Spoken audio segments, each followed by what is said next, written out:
Halo pemirsa, apa kabar? Senang sekali saya Raden Marlias dapat kembali menemani Anda dalam sebuah program talkshow yang syarat informasi inspiratif untuk Anda dan juga keluarga. Inilah Bincang Sehati.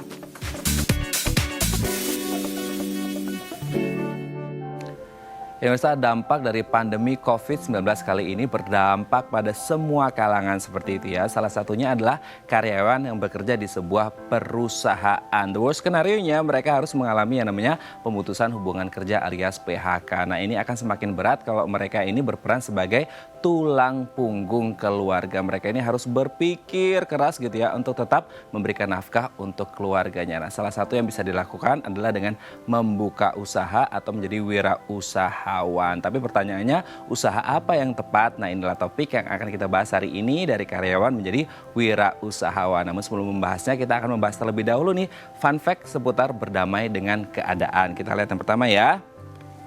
Tidak mengeluh. Nah, apapun ujian yang kita hadapi saat ini, seberat apapun ujian yang kita terima saat ini, jangan pernah mengeluh seperti itu ya. Meskipun pada akhirnya kita mengalami yang namanya PHK, percayalah bahwa Tuhan sedang mempersiapkan skenario terbaik untuk kehidupan kita.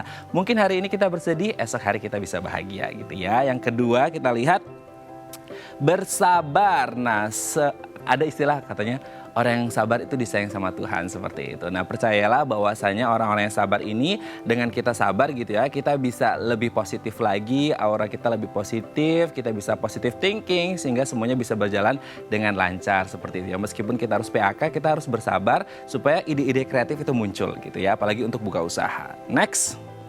Mengontrol emosi. Nah memang di zaman pandemi ini semua orang pasti akan merasa yang namanya emosi gitu ya. Entah karena pekerjaan, working pressure, social pressure, dan yang terutama adalah financial pressure seperti itu. Nah jadi kalau bisa kita harus pintar-pintar dan bijak-bijak mengontrol emosi kita supaya tidak meluap-luap gitu ya. Karena semua orang juga sekarang ini emosinya lagi diaduk-aduk seperti itu ya. Jadi kita harus mengontrol emosi dengan berdamai pada keadaan. Next.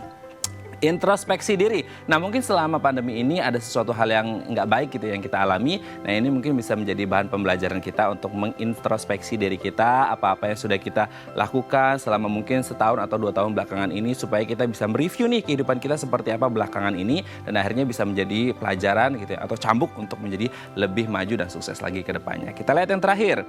Bersyukur. Nah ini yang namanya kita harus grateful, bersyukur dengan apa-apa yang sudah diberikan oleh Tuhan kepada kita. Meskipun mungkin hari ini kita agak berat gitu ya kondisinya, baik dari finansial, ekonomi, kesehatan dan lain sebagainya, tapi percayalah bahwasanya dengan kita bersyukur itu nikmat kita akan ditambah oleh Tuhan. Oke, itu dia tadi 5 fun fact berdamai dengan keadaan, dan kami akan membahasnya sesaat lagi. Tetap bersama kami di Bincang Sehati.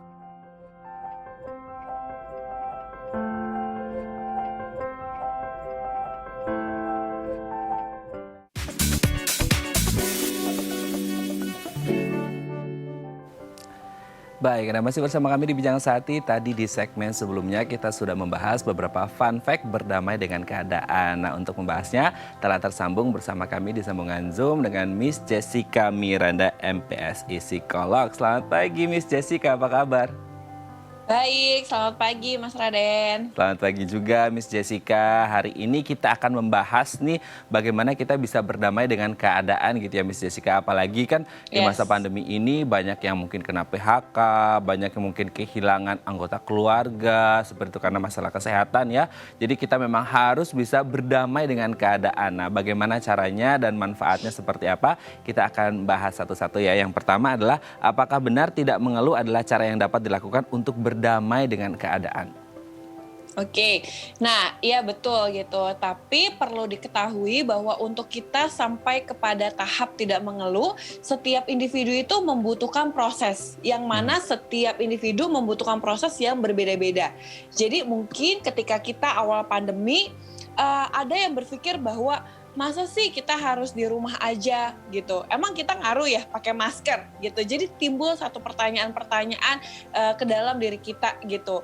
Lalu kita juga mungkin berpikir, aduh bosen nih di rumah aja, tidak bisa nongkrong bersama dengan teman-teman seperti itu. Nah sampai kepada akhirnya, oh kayaknya nih muncul ide-ide kreatif gitu ya, ide-ide aktivitas, kegiatan seperti yuk kita coba yuk masakan yang memang lagi hits di era zaman sekarang ini, seperti Dalgona Coffee yang beberapa waktu yang lalu seperti itu. Lalu juga yuk kita untuk nonton secara maraton dan lain sebagainya gitu. Jadi memang bagaimana dengan keadaan seperti ini tidak mengeluh itu dimulai dari menerima sepenuhnya kondisi yang ada. Seperti itu Mas Raden. Oke, menerima sepenuhnya kondisi yang ada gitu ya. Oke, kita lanjut ke yang kedua nih Miss Jessica. Apakah benar bersabar adalah cara yang dapat dilakukan untuk berdamai dengan keadaan? Oke, bersabar adalah salah satu memang respon yang penting yang diperlukan di dalam kondisi pandemi seperti ini. Namun perlu dicatat dengan baik bahwa bukan berarti respon bersabar membuat kita menjadi pribadi yang pasif gitu ya. Artinya kita tidak melakukan upaya pencegahan gitu ya, tidak mengisi keseharian kita hanya bersabar aja gitu dengan keadaan gitu ya, tanpa adanya kita memberikan rencana, kita membuat satu tujuan gitu. Namun sebaliknya, justru respon bersabar itu membuat kita menerima kondisi ini dan seharusnya membawa kita mempunyai begitu banyak alternatif ide kegiatan atau aktivitas yang dapat dilakukan walaupun di rumah aja. Oke, walaupun di rumah aja ya. Oke, kita lanjut ke yang ketiga nih Miss Jessica. Apakah benar mengontrol emosi adalah cara yang dapat dilakukan untuk berdamai dengan keadaan? Mengontrol emosi. Yes, emosi itu kan sebetulnya sifatnya netral gitu ya. Jadi agar kita bisa mengontrol atau mengelola emosi dengan baik, kita perlu tahu nih, artinya bukan berarti kita memendam emosi yang kita rasakan gitu. Tapi ingat, kita bisa mengeluarkan emosi gitu. Nah, itulah artinya mengelola emosi dan mengontrol emosi dengan baik. Kita akan mengeluarkan emosi yang kita rasakan, namun memang di waktu yang tepat dan di tempat yang tepat gitu. Karena kalau kita suka memendam emosi itu malah menyakiti diri kita sendiri dan makin lama akan menjadi bom waktu. Nah, itu membuat kita menjadi lebih mudah marah, lalu lebih mudah tersinggung seperti itu. Nah, mungkin saya kasih beberapa tips boleh ya Mas Raden ya, untuk kita bisa mengelola emosi dengan baik. Itu ada 4. Nah, yang pertama teman-teman gitu ya di rumah bisa lakukan, kita bisa mulai dari terbiasa untuk mengenali dan menamai emosi yang kita rasakan gitu ya. Jadi dari hari ke hari kita mencoba untuk mengenali, kita self awareness gitu ya sama diri kita sendiri. Yang kedua, positif self talk sama diri sendiri. Ya, yang ketiga, kita jangan lupa juga kita tetap melakukan self care dan relaksasi nafas serta memberikan afirmasi positif kepada diri sendiri. Karena situasi pandemi seperti ini bukan situasi yang mudah gitu ya. Jadi memang situasi yang kita bisa bertahan hidup aja di masa-masa seperti ini. Lalu yang keempat adalah kalau memang diperlukan, lakukan konseling one on one dengan tenaga profesional dan itu nggak apa-apa gitu. Oke, tapi Miss Jessica ini kan kalau kita berbicara tentang mengontrol emosi gitu ya, apalagi di masa pandemi kan pressure-nya lebih tinggi nih gitu. Nah, cara meluapkannya kan ini harus diluapkan nggak sih? Maksudnya emosi ini harus dikeluarkan nggak sih atau dipendem aja gitu? Mengontrol itu maksudnya cara memendam yang baik atau sebenarnya harus diluapkan? You have to release your emotion gitu. Yes, kita harus merilis our emotion, tapi cara yang terbaik gitu ya untuk kemudian merilis our emotion itu gimana gitu?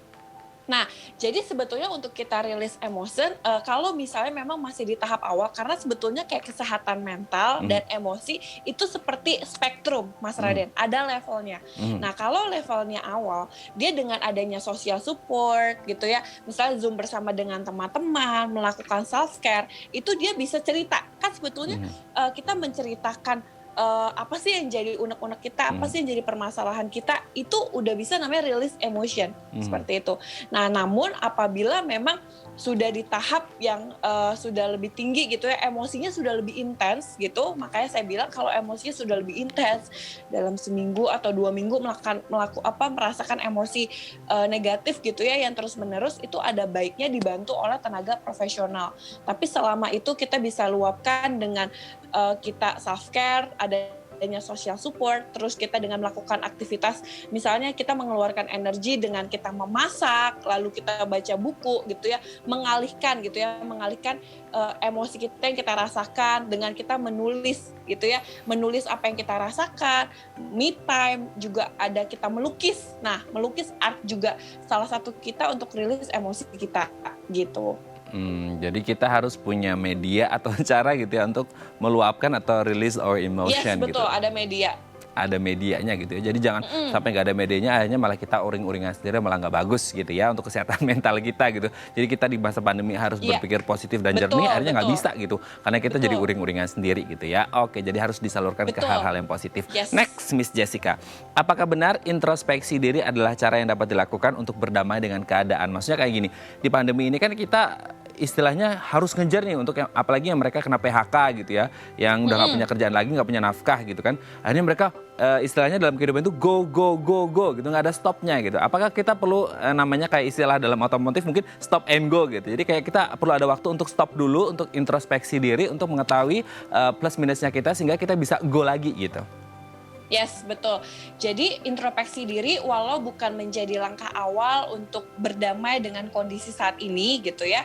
Namun memang introspeksi diri menjadi sarana refleksi gitu ya, yang kita ketahui bersama sumbernya itu bisa diperoleh secara internal gitu ya, dari dalam diri maupun lingkungan dari orang-orang terdekat seperti itu. Dan betul seperti yang Mas Raden katakan bahwa proses introspeksi diri itu membuat setiap kita menjadi lebih tepat dalam bersikap gitu ya, dalam mengambil keputusan di kala pandemi seperti itu. Jadi stop and go ini maksudnya seperti ini. Kita itu ada nih satu stimulus gitu ya yang ada di dalam diri gitu ya, entah kondisi pandemi biasanya untuk kita tuh ada situasi pencetus itu ada 3. Ada orang, situasi, atau barang gitu ya. Nah, sebelum kita berperilaku, kita memberikan jeda dulu ke dalam diri kita. Apa sih yang kita rasakan gitu ya. Ketika melihat situasi seperti ini, apa sih yang kita pikirkan gitu. Apakah muncul kecemasan, muncul ketakutan, muncul kekhawatiran, atau oke lah kita bisa usaha yang lain. Nah, ini kan setiap orang berbeda-beda. Nah, dengan diberikan jeda, akhirnya orang-orang tersebut gitu ya bisa berperilaku sesuai dengan tepat gitu loh, yang tepat karena dia sudah berpikir lebih dulu sebelum dia mengambil keputusan, mengambil satu tindakan seperti itu. Dan biasanya memang untuk memilih respon itu ketika kita memberikan jeda itu menentukan gitu ya seberapa besar kita bisa bertumbuh dan terbebas dari masalah seperti ini gitu. Oke, luar biasa ini ya. Terakhir nih Miss Jessica, apakah dengan bersyukur ini bisa membuat kita berdamai dengan keadaan? Oke, betul gitu. Dan cara mudah sebetulnya untuk kita bersyukur gitu ya, teman-teman gitu ya, kita semua bisa membuat jurnal bersyukur gitu. Jadi kita bisa mencatat hal-hal yang kita syukuri dan minimal itu 3 hal gitu ya. Kayak mudah banget ya gitu ya. Sebenarnya bangun pagi kita diizinkan Tuhan untuk bisa bernafas, itu hal-hal yang kita bisa syukuri seperti itu. Dan bersyukur itu ternyata Mas Raden itu bisa dilatih gitu. Jadi kita punya gaya hidup bersyukur itu tidak datang dalam sekejap gitu. Makanya perlu dilatih. Nah, namanya latihan itu tidak mungkin dalam 1 kali waktu gitu ya. Makanya saya bilang harus rutin setiap hari, minimal setiap malam sebelum tidur kita menulis gitu ya, jurnal bersyukur 3 hal aja yang kita syukuri gitu. Dan itu mesti latihan gitu ya gitu, supaya kita jadi lebih gampang bersyukur bagaimanapun situasi yang kita hadapi. Oke, seberat apapun ujian dan keadaan yang kita hadapi, kita tetap harus bersyukur gitu ya, bersabar, introspeksi diri, tidak mudah mengeluh dan bisa mengontrol emosi kita. Baik, terima kasih Miss Jessica Miranda. Sama-sama. Pagi hari ini sudah berbagi bersama kita. Semoga kita bisa berdamai dengan keadaan, apalagi di masa pandemi yang membuat banyak sekali stresor-stresor di sekitar kita gitu ya. Baik, terima kasih Miss Jessica. Selamat pagi, sehat-sehat terus dan salam untuk keluarga di rumah. Baik, pemirsa, selanjutnya kita akan membahas tema kita hari ini, dari karyawan menjadi wirausahawan. Bagi Anda yang memiliki pertanyaan, Anda bisa menghubungi kami di nomor 021 290 3244 atau DM Instagram kami di @bincangsaat.tv. Kami akan segera kembali.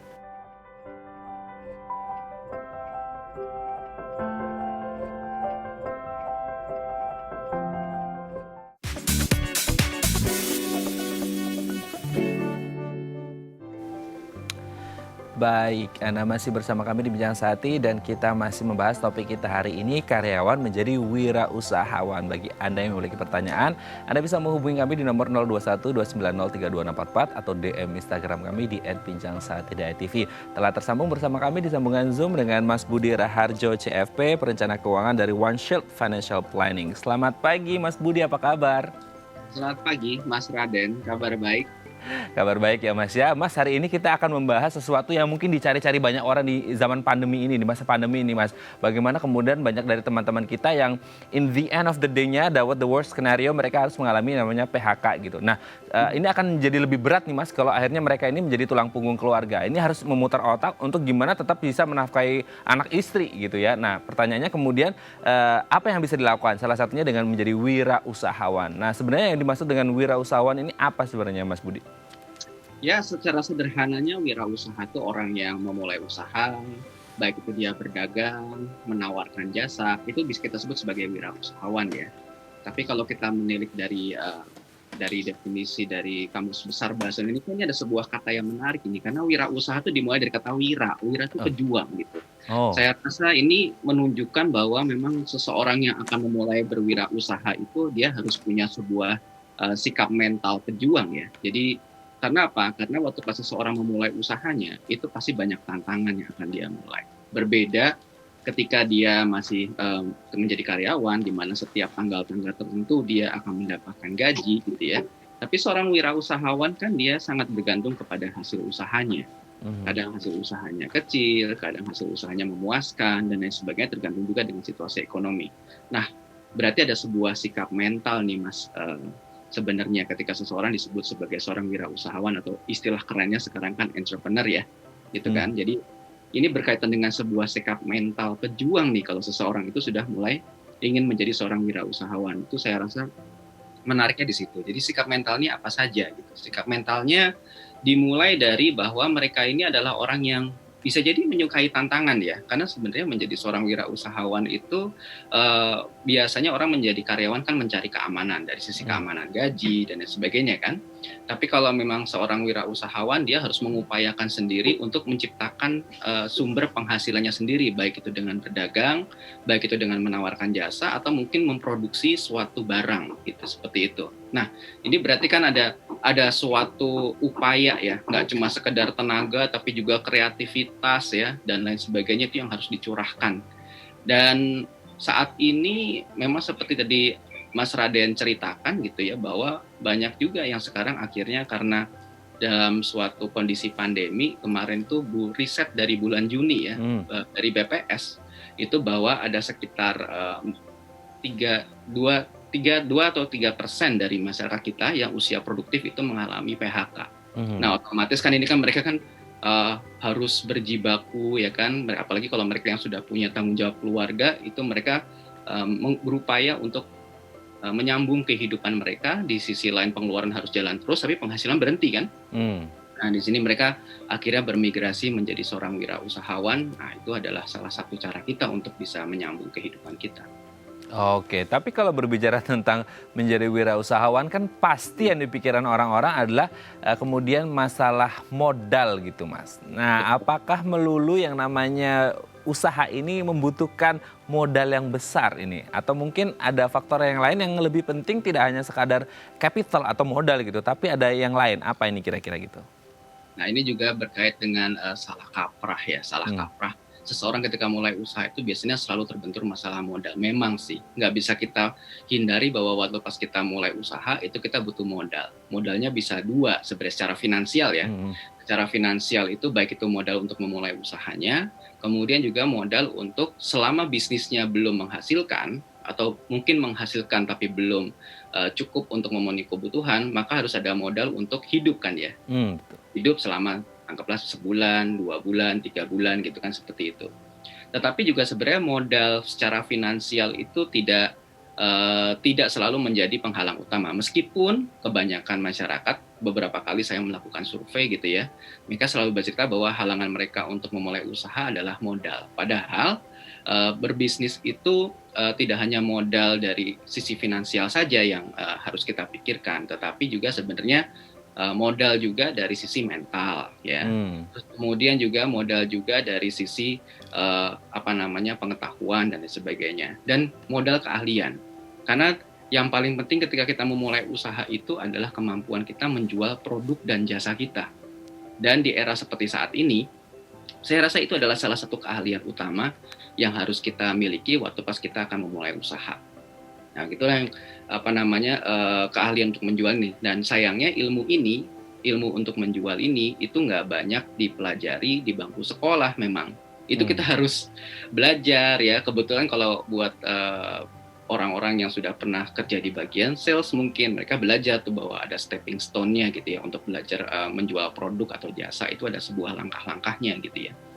Dan itu adalah salah satu cara. Nah, kalau dari sisi modal finansial, sebenarnya sekarang itu saya bilang modal finansial itu bisa nomor 2. Karena banyak sekali bisnis atau usaha atau memulai usaha yang bisa kita mulai dengan modal yang sangat minim, atau bahkan bisa tanpa modal gitu ya. Baik itu dia berdagang ataupun dia juga menawarkan jasa. Intinya adalah dengan sesuatu yang ada kita punya saat ini. Jadi modal finansial itu penting, tapi sifatnya sebagai pelumas. Yang paling penting adalah modal keahlian dari sisi produk yang akan ditawarkan, ya kan, keahliannya itu. Terus kemudian juga adalah modal dari gimana cara kita menawarkan jasanya. Nah, menawarkan jasa atau produknya itu. Nah, kalau kita lihat sekarang kan semenjak pandemi ini, kita melihat ada 2 jenis pasar nih ya, Mas Raden ya nggak? Kan ada pasar yang tradisional di mana orang itu bertemu gitu ya, dan di saat pandemi ini gerakannya jadi sedang dibatasi nih, terutama kalau pas lagi ada kondisi PSBB, nah itu jadi sulit untuk melakukan pertemuan kan ya. Tapi dengan adanya teknologi sekarang itu masih bisa dimungkinkan dilakukan gitu. Yang kedua ada pasar online. Nah, jadi yang paling penting waktu kita menawarkan itu, kita tahu nih kita akan menawarkannya di mana, apakah pasar offline atau online. Di saat pandemi ini kita nggak bisa pisahkan, dua-duanya harus kita jalanin. Nah, untuk yang sedang memulai usaha ini harus dipahami gimana sih saya strategi untuk masuk ke pasar online-nya, bagaimana sih saya caranya untuk masuk ke strategi offline-nya gitu ya. Nah, ini adalah sebuah keahlian. Jadi kita juga perlu belajar. Nah, orang yang baru sekarang akan memulai usaha sebagai wirausahawan gitu ya, baru saja memulai dari karyawan, kemudian bermigrasi menjadi seorang wirausahawan, mau nggak mau harus mengakselerasi proses belajar ini, Mas. Baik harus belajar membuat produk yang akan ditawarkan, terus kemudian proses belajarnya untuk kemudian menawarkannya, dan yang paling penting modal, ya bicara modal finansial ya.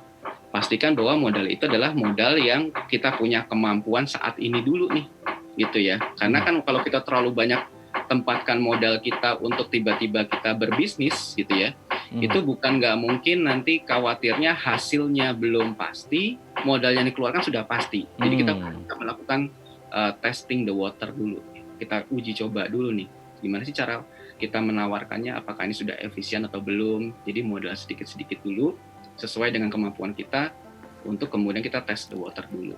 Itu salah satu cara kita untuk mengatasi persoalan modal tadi, Mas. Oke, jadi tidak melulu masalah modal itu uang gitu ya, tapi banyak hal yang lainnya. Oke Mas, sebelum kita lanjut, kita ada DM Instagram Mas, saya akan coba bacakan. Ya, dari @andi_tan. Mas Budi, saya ini karyawan swasta dan berniat untuk membuat usaha bareng sama teman gitu.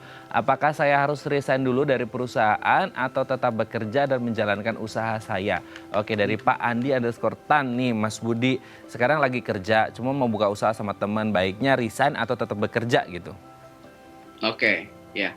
Ini juga yang sering muncul ya, pertanyaan yang paling sering muncul. Kalau kita mulai usaha nih Mas, baiknya saya langsung resign full time ke usaha saya, atau saya bekerja sambil melakukan usaha saya, dan saya punya partner gitu ya, misalnya seperti itu. Nah, sebenarnya ini tergantung dari strategi kita ya. Yang paling utama adalah kita punya komitmen dulu apakah usaha ini akan diseriusin. Seringkali ketika orang mau mulai usaha, itu mereka berpikir bahwa usaha ini saya lakukan sebagai sampingan kan. Nah, ini nih kata-kata sampingan ini yang kadang bikin usaha itu menjadi gagal. Kenapa? Karena dia tidak punya keseriusan. Kalau belum menghasilkan, ya sudah gitu kan. ya saya masih punya pekerjaan yang akan bisa memberikan penghasilan buat saya. Tetapi kalau ada sebuah mindset atau pola pikir, saya nggak boleh gagal dalam usaha saya, maka dia akan melakukan apapun, meskipun dia dia sambil bekerja saat ini, ya, terus kemudian dia mengelola usahanya, tapi dia tidak akan membiarkan usahanya ini akan gagal. Nah, maka kita perlu pertama adalah komitmen yang kuat tadi itu ya, komitmen kuat bahwa usaha saya nggak boleh gagal, itu nomor satu. Kalau masalah dia akan resign atau tidak, memang ya, salah satu motivasi orang yang sangat kuat ketika dia ingin berbisnis dan akan berhasil, itu adalah ketika dia pakai sistem bakar kapal, Mas.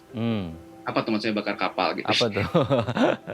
Jadi kan dia mau loncat nih dari kapal satu ke kapal berikutnya gitu ya. Kapal satu adalah sebagai karyawan, kemudian kapal kedua dia mulai usaha.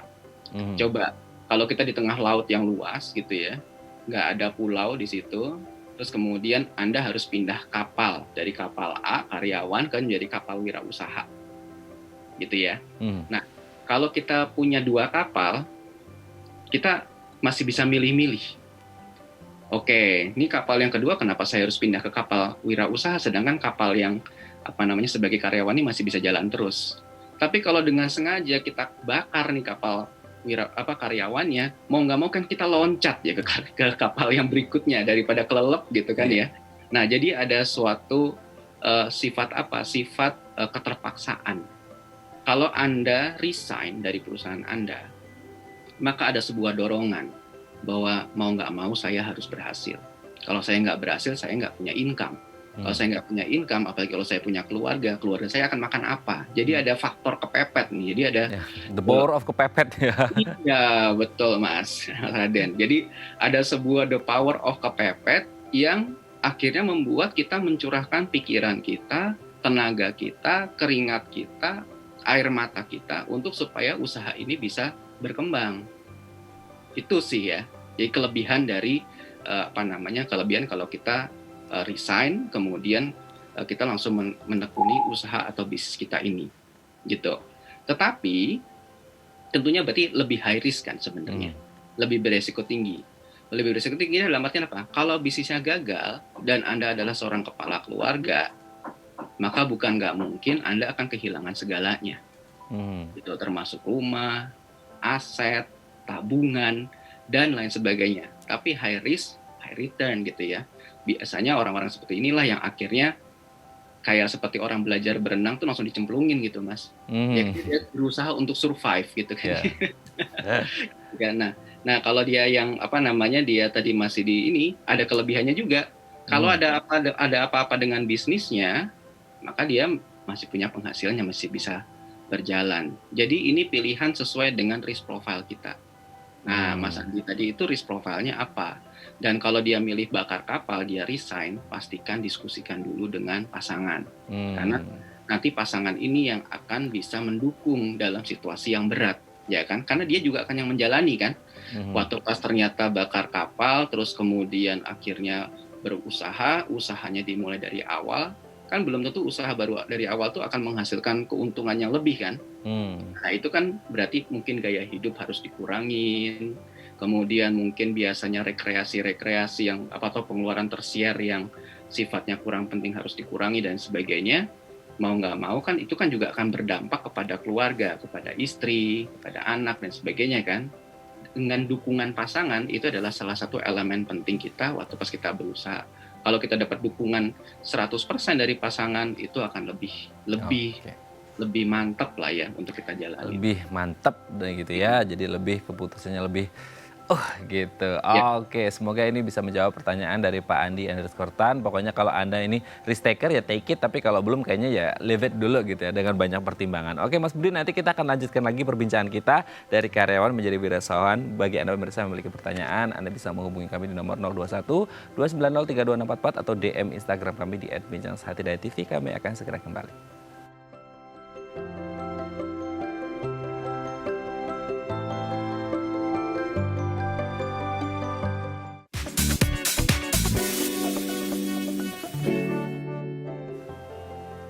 Baik, Anda masih bersama kami di Bijang Sati dan kita masih membahas topik kita hari ini dari karyawan menjadi wirausahawan gitu ya. Nah, bagi Anda pemirsa yang memiliki pertanyaan, Anda bisa menghubungi kami di nomor 021 290 3264 atau DM Instagram kami di @bijangsati.tv.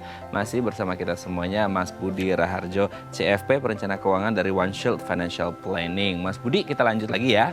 Mas, ini sebenarnya kalau ini tadi masalah pertama itu masalah modal. Oke, tadi sudah terjawab. Sekarang masalah jenis usaha yang tepat untuk dilakukan ini seperti apa? Ada dua pilihannya. Pertama adalah apakah sesuai dengan hobi atau passion kita, atau kedua yang lagi trending kita ikutin, atau ada pilihan ketiga, atau gimana ini Mas? Nah, memulai usaha itu memang harus ada ide ya. Ya.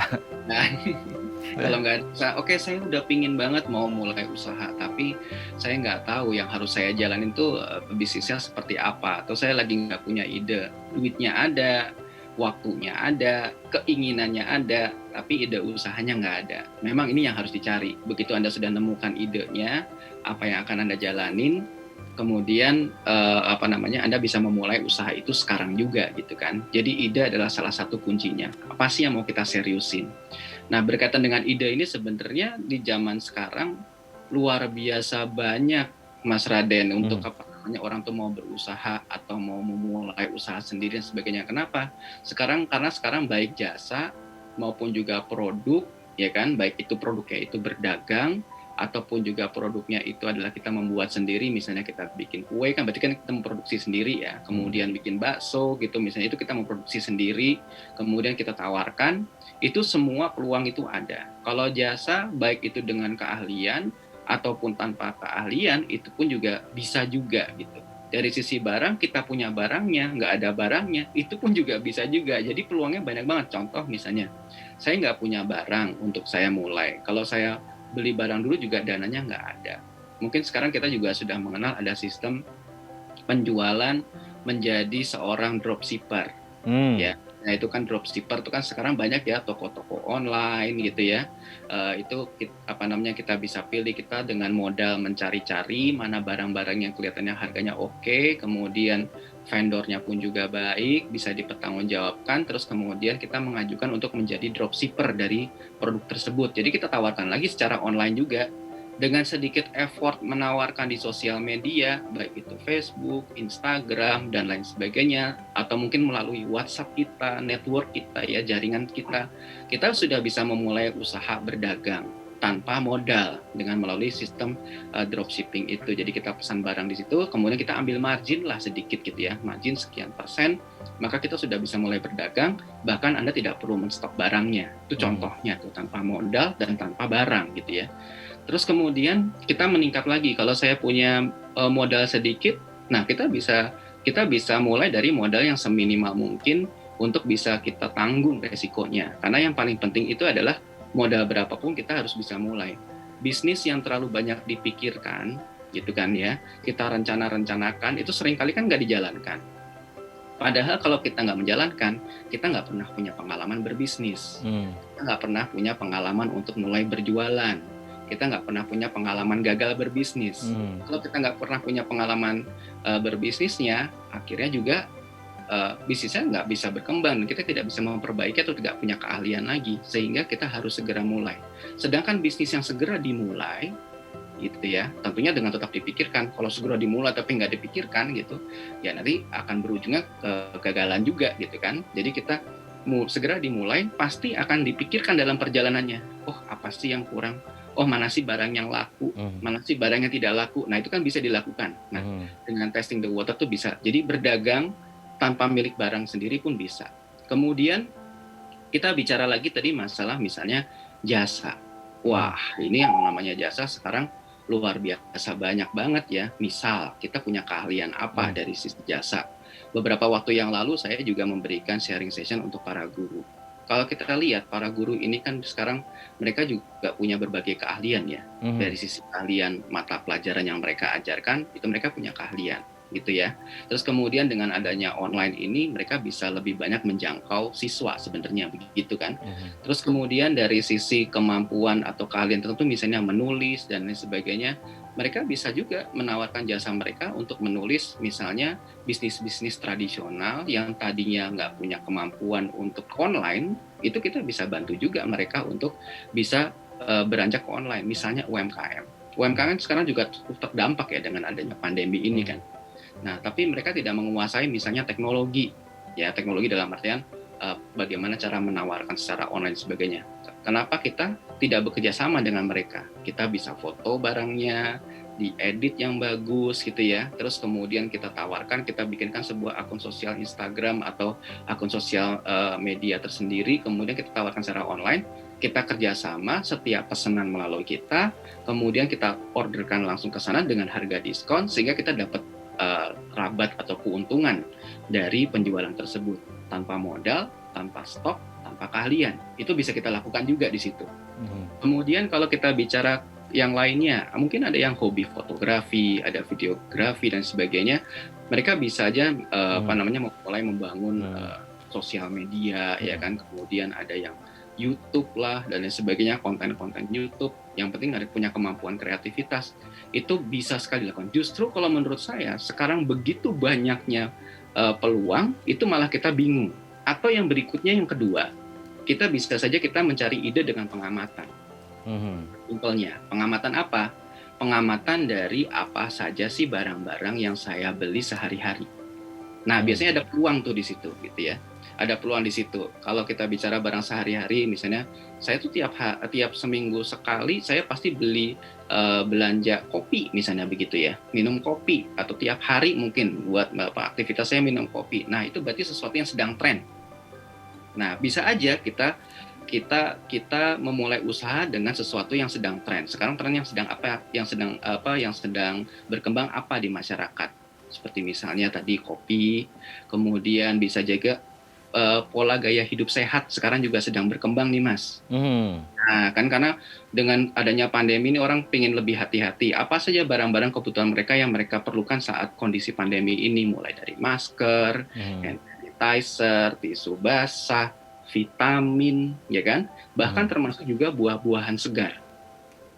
Ya, buah-buahan segar. Karena kalau di masyarakat perkotaan, seringkali mereka juga ingin berharap ketahanan tubuh mereka tidak hanya sekedar dari dari vitamin yang sifatnya banyak sintetis. Mereka juga ingin mengolah bahan-bahan yang sifatnya alamiah, karena mereka kan konsumsi tiap hari gitu ya. Jadi kesadaran mengenai kesehatan ini makin tinggi. Jadi sayur-sayuran seperti buah-buahan ini juga semakin meningkat. Kemudian gimana caranya? Ya kita bisa aja belanja gitu ya. Misalnya buah kita cari supplier. Supplier yang kira-kira misalnya anggaplah buahnya jeruk deh gitu ya. Jeruk yang enak untuk di jus misalnya gitu. Kemudian kita beli, kita coba. Setelah dapat, kemudian kita tawarkan kepada siapa, Mas? Saya nggak punya pasar dan sebagainya. Ada sih sebenarnya, kita bisa tawarkan kepada apa? Kontak number di handphone kita. Nah, kita kan punya grup WhatsApp. Itu adalah network. Dalam bisnis, network atau jaringan itu sangat penting. Karena itu tidak melulu modal ya. Tidak butuh modal juga gitu ya. Kita bisa mulai gitu dari bisnis, dan ini sudah pernah dilakukan. Saya bisa cerita ini karena ini sudah pernah dilakukan gitu, sudah pernah dilakukan oleh orang lain gitu. Dan berhasil gitu. Jadi dia misalnya mensuplai jeruk gitu. Dia coba dan kemudian dia tawarkan. Dan dia bahkan menawarkan, yang menariknya adalah pakai sistem berlangganan. Karena bisnis itu yang paling penting recurring income-nya. Kalau kita cari konsumen terus kan capek ya, Mas. Jadi harus kreatif gitu ya, Mas ya.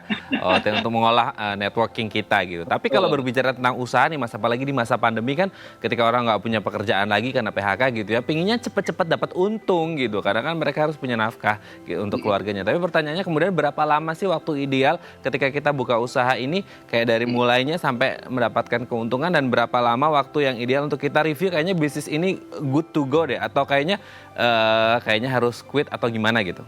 Oke, ya. Untuk yang kehilangan pekerjaan, ya. Jadi untuk yang kehilangan pekerjaan, waktu pas Anda kehilangan pekerjaan, memang idealnya kalau seseorang itu sudah melakukan perencanaan keuangan dengan baik, biasanya mereka punya yang disebut sebagai dana darurat, betul ya? Dana darurat ini adalah sebuah tabungan khusus yang sudah kita spare atau kita jaga gitu ya. Paling tidak bisa mengcover sekitar 3 bulan sampai dengan 6 bulan pengeluaran kita. Biasanya seperti itu gitu. Nah, Tetapi mungkin ada juga orang-orang yang jadi paling tidak kita bisa mengcover pengeluaran kita 3 bulan ke depan sampai kita menemukan penghasilan baru, entah itu bekerja kembali atau kita memulai usaha, ya kan. Terus kemudian kalau seorang pekerja dia sekarang di PHK, kan sebenarnya mereka juga dapat pesangon ya. Betul. Nah, dana pesangon itu tentu bisa dijadikan sebuah modal usaha. Tapi bagaimana caranya membagi uang-uang pesangon, dana darurat, dan kemudian modal usaha? Oke, yang paling penting kita lakukan adalah ketika kita di PHK, yang paling penting adalah kita sesuaikan dulu gaya hidup, Mas. Kita harus menyadari dulu bahwa ternyata sekarang kita di PHK. Sehingga kita akan menyesuaikan gaya hidup kita seminimal mungkin untuk sesuai kondisi saat ini. Dengan tujuan apa? Supaya paling tidak dana pesangon tadi atau dana darurat yang kita miliki itu makin panjang. Anggaplah misalnya kita punya dana pesangon ditambah dengan dana darurat, anggaplah misalnya 30 juta. Pengeluaran rata-rata rumah tangga misalnya 5 juta, contoh seperti itu gitu ya. Jadi paling tidak kan bisa 6 bulan. Gitu ya. Kalau kita turunkan 50% pengeluaran kita menjadi 2,5 juta per bulan, maka ini dari 6 bulan bisa jadi 12 bulan. Jadi akan memperpanjang usia dari dana darurat tersebut untuk mengcover pengeluaran kita. Tapi semakin lama pasti akan semakin habis kan dana tersebut. Oke, kita bisa bagi-bagi lagi nih. Berapa lama sih waktu yang saya perlukan untuk usaha saya menghasilkan? Supaya akhirnya kita bermigrasi dari makan tabungan jadi makan hasil usaha. Ya kan? Nah, di sini mungkin butuh waktu anggaplah sekitar 3 bulan gitu. Kalau kita usaha keras gitu ya, 3 bulan akhirnya bisa mencukupi atau bahkan bisa lebih pendek kalau kita kerja lebih keras lagi. Itu sehingga kita bisa sparekan dana tersebut anggaplah mengcover sekitar 3 sampai dengan 5 bulan pengeluaran. Sisanya itu kita gunakan sebagai modal usaha. Oke, berarti memang harus hitung-hitungan yang pas gitu ya Mas Budi untuk kemudian tidak semua uangnya ini beralih ke usaha, tapi juga ada spare untuk 3 sampai 6 bulan ke depan kita harus punya spare dana untuk keluarga kita gitu ya. Oke Mas, nanti di segmen selanjutnya kita akan membahas memulai itu mungkin susah gampang tapi akan lebih sulit untuk mempertahankan usaha. Nanti kita akan bahas tips mempertahankan usaha Mas Budi ya. Bagi Anda pemirsa yang memiliki pertanyaan, Anda bisa menghubungi kami di nomor 021 290 32644 atau DM Instagram kami di @bincangsaati.tv. Kami akan segera kembali.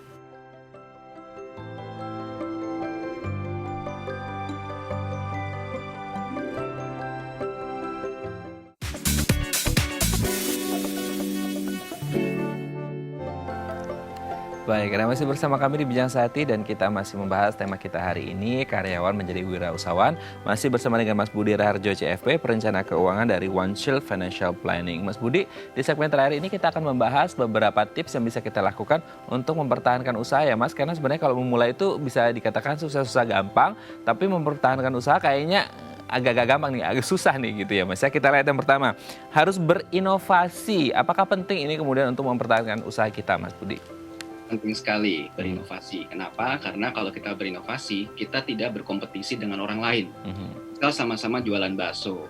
Satunya segmennya adalah untuk bakso kebutuhan sehari-hari. Tapi ada juga bakso untuk anak-anak nongkrong mahasiswa. Nah, itu kita dengan melakukan inovasi, ya kan, baik itu tempat, baik itu inovasi menu dan sebagainya, itu kita jadi terhindar dari kompetisi. Kalau kita terhindar dari kompetisi, kita yang menentukan harganya. Jadi inovasi itu adalah satu kunci penting melakukan usaha atau mempertahankan usaha. Oke, siap. Nomor 2 Mas Budi, kualitas SDM. Ini juga penting ya? Wah, itu luar biasa penting ya. SDM itu mulai dari selain kemampuan, juga masalah kepercayaan. Betul. Dan kemudian kemampuan kepemimpinan. Di saat-saat awal berbisnis, sebaiknya siapa SDM terbaik kita? Yang paling care, yang paling perhatian dengan usaha kita, kemudian paling kompeten, dan kemudian yang paling bisa kita percaya. Itu adalah diri kita sendiri. Jadi saran saya waktu pas mulai usaha, lebih baik kita lakukan sendiri. Oke, lebih pilih mana? SDM yang skillful atau SDM yang trustable gitu? Kalau saya lebih menyukai yang trustable dan bisa di-develop. Oke, sip, mantap. Kita lanjut ke yang ketiga, Mas. Kepercayaan pelanggan ini juga harus di-keep ya, di-maintain. Ya, betul sekali, kepercayaan pelanggan. Jadi kepuasan pelanggan itu adalah yang membuat orang akhirnya membeli kembali kepada kita. Usaha kita itu akan menjadi langgeng kalau kita akhirnya memiliki yang disebut sebagai repeat order atau retain customer. Supaya apa? akhirnya kita punya efek bola salju. Customer pertama membeli lagi di bulan kedua, bulan ketiga, keempat. Customer kedua membeli lagi di bulan-bulan berikutnya, sehingga akhirnya bisnis kita bergulung nih, ya kan?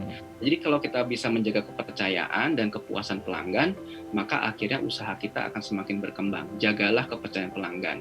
Lebih baik kita puaskan pelanggan supaya kita dapat kembali order-order berikutnya daripada kita kehilangan karena berita buruk itu menyebar 3 kali lebih cepat daripada berita baik.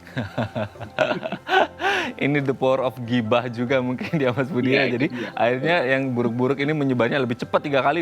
Luar biasa ini kalau ibarat ekspedisi pakai yang ekspres gitu ya. Oke, lanjut Mas yang keempat, cermat kelola keuangan. Nah, ini juga banyak usaha yang meskipun dia sudah menghasilkan omset yang besar, sudah menghasilkan keuntungan, tetapi lemah kontrol di dalam pengelolaan keuangan usaha. Pertama, bisa karena bercampurnya antara uang usaha dengan uang pribadi. Nah, ini mungkin terjadi sehingga akhirnya apa? Modal-modal usaha terpakai untuk kebutuhan pribadi dan kadang-kadang terpakainya untuk sesuatu yang sifatnya tersier. Ya, karena kurang kontrol gitu. Nah, terus yang kedua, kurang cermatnya pengelolaan keuangan bisa berdampak kepada masalah pajak. Nah, itu dia. Kalau bisnis semakin lama semakin berkembang, ujung-ujungnya kan kita juga harus menunaikan kewajiban, baik legalitas maupun juga perpajakan. Kalau kita lalai melakukannya, akhirnya kita akan timbul biaya-biaya yang tidak kita perlukan. Selain biaya pajak, kena denda, biaya urusan macam-macam ya, dan lain sebagainya. Jadi pastikan bahwa kita itu mengelola keuangan kita secara cermat, membedakan paling tidak minimal mengelola secara terpisah keuangan pribadi dengan keuangan usaha. Dan di dalam keuangan usaha juga kita berarti harus melakukan paling tidak seorang pengusaha itu harus bisa mengelola dan tahu cara pembukuan dan pencatatan keuangan yang paling sederhana. Itu memang kewajibannya gitu. Oke, terakhir mungkin singkat saja Mas Budi, konsultasi dengan ahli juga penting ya?